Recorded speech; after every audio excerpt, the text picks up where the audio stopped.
आप सभी का स्वागत है एक बार पुनः शाम को चाय की चर्चा में। और आज हम चर्चा करने वाले हैं उपचुनावों पर, जो कि इस समय देश के 3 राज्यों में होने वाले हैं: उत्तर प्रदेश, महाराष्ट्र और झारखंड। ये चुनाव बीजेपी के लिए किस तरीके से महत्वपूर्ण हैं और विपक्ष के लिए किस तरीके से महत्वपूर्ण होंगे, इस पर हमें बताएंगे अमृतलाल जी, जो कि जाने माने राजनीतिक विश्लेषक और समाज सेवी हैं। अमृतलाल जी, आपका स्वागत है और इस मुद्दे पर अपनी राय रखें।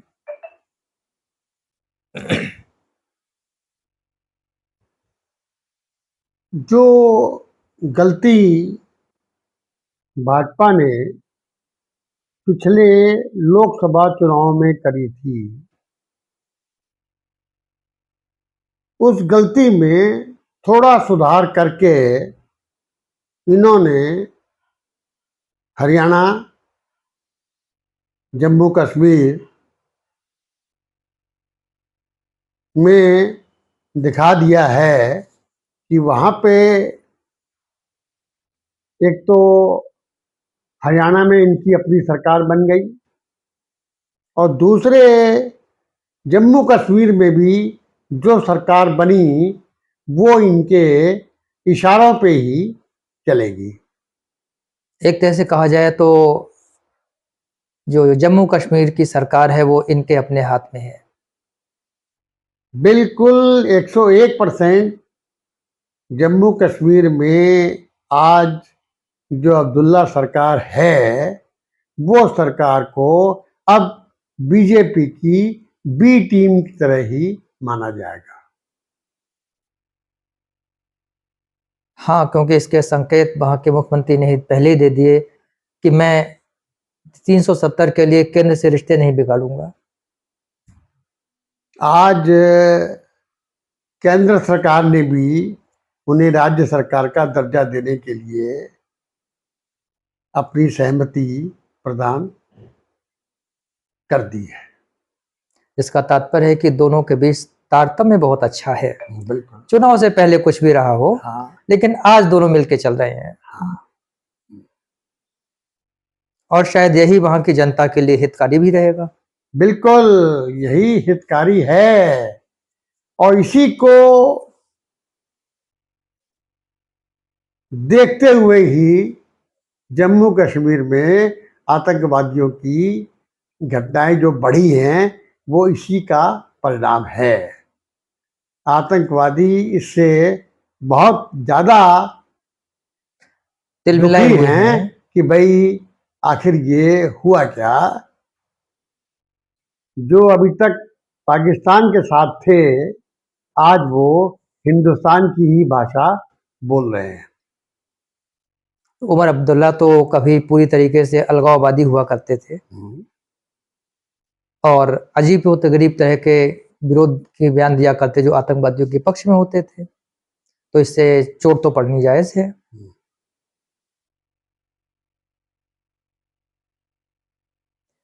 वेल, तो जो हमारे अब चुनाव होने वाले उपचुनाव हैं, उनमें बीजेपी की रणनीति क्या रंग लाएगी और इससे इस बीजेपी के भविष्य पे क्या असर पड़ना है? बीजेपी ने एक रणनीति अपना ली है। वो ये है कि उन्होंने जो अभी तक मुख्यमंत्री योगी कहते थे कि धर्म और जाति के आधार पर अगर बटोगे तो कटोगे। बिल्कुल सही बात है।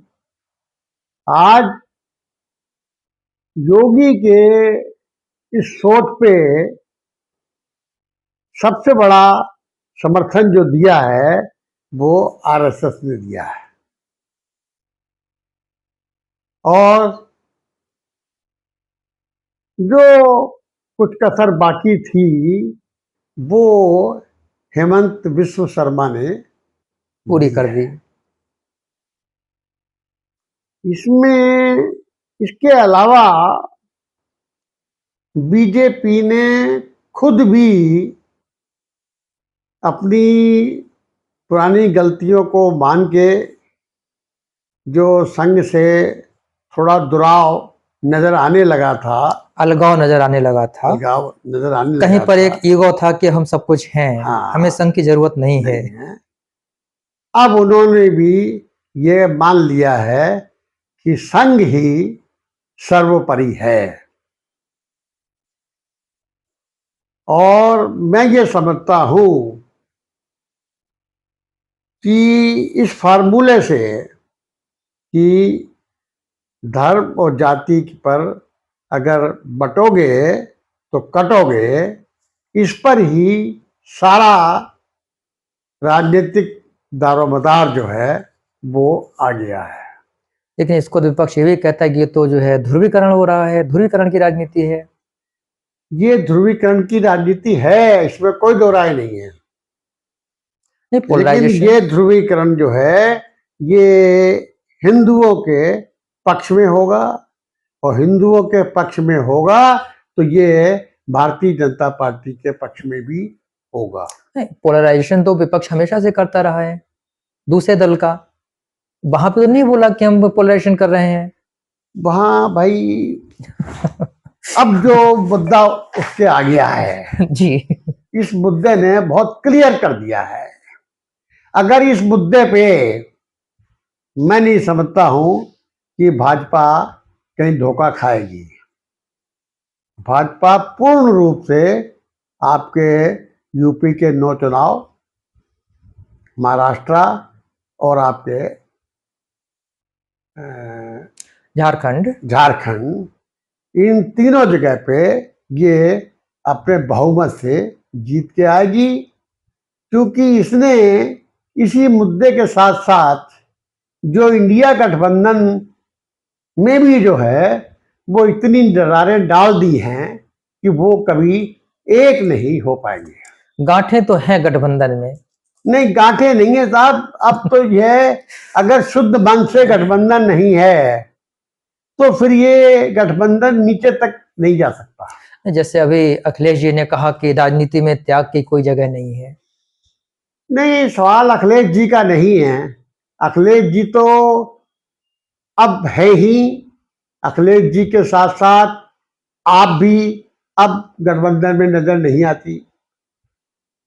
उसके अलावा ओवैसी भी अब गठबंधन में नजर नहीं आते हैं। अब बहुत सी पार्टियां जो हैं वो गठबंधन में नजर नहीं आती। आज जो ममता बनर्जी हैं वो भी गठबंधन से बाहर हो चुकी हैं। तो कौन किसके साथ था अब ये खत्म हो गया है। नहीं, मैंने वही बात कही कि चूंकि राजनीति में त्याग की जगह नहीं है और गठबंधन बिना त्याग के हो नहीं सकता।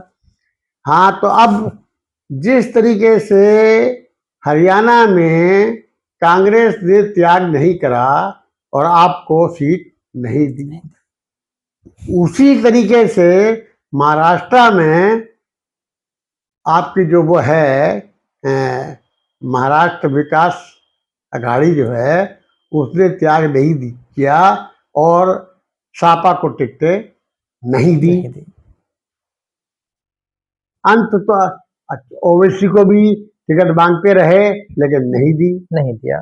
तो इसका परिणाम जो है वो निश्चित रूप से वो भाजपा को ही जाएगा, और इस इलेक्शन के बाद भाजपा को एक क्लियर लाइन नजर आने लगेगी आगामी 27 के लिए। तात्पर्य है कि अगर इन 3 चुनावों में भाजपा बहुत अच्छा करती है तो ये उसके आगामी चुनाव के लिए एक जो है रास्ता साबित होगा। बिल्कुल, ये एक लाइन नजर आने लगी है। अगर इन चुनाव में भाजपा को बहुमत के करीब भी अगर ले गया ये, तो उन्हें एक रास्ता दिखाई पड़ने लगेगा कि भविष्य में भाजपा जो है किस लकीर पर चलेगी और क्या उसका भविष्य होगा। बहुत बहुत धन्यवाद। अगला मुद्दा हमारा कल फिर होगा दीपावली को लेकर, और तब हम चर्चा करेंगे दीपावली पर किस तरीके से रहें, क्या सावधानियां रखें और सद्भाव और शांति के साथ त्योहार मनाए जाए। नमस्कार जी।